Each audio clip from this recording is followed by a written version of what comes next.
η χώρα διήρχετο μίαν κρίση, αναζητούσα διέξοδον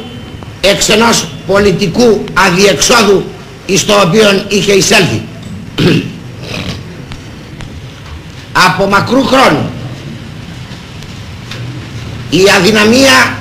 της συνεννοήσεως μεταξύ των υπευθύνων πολιτικών παραγόντων της χώρας είχε περιαγάγει την χώρα.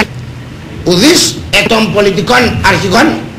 ανελάμβανε να βοηθήσει τον ανώτατον άρχοντα ως της ανεζήτη λύση εντός των συνταγματικών πλαισίων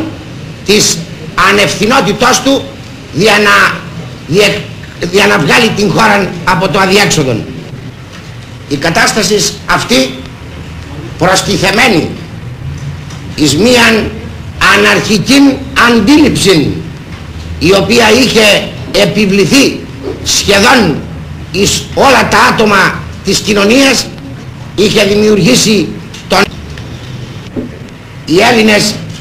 και κατά ιστορική παράδοση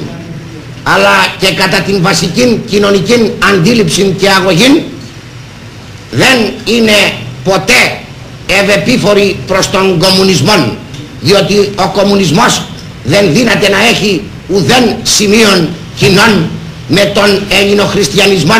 που αποτελεί την βάση της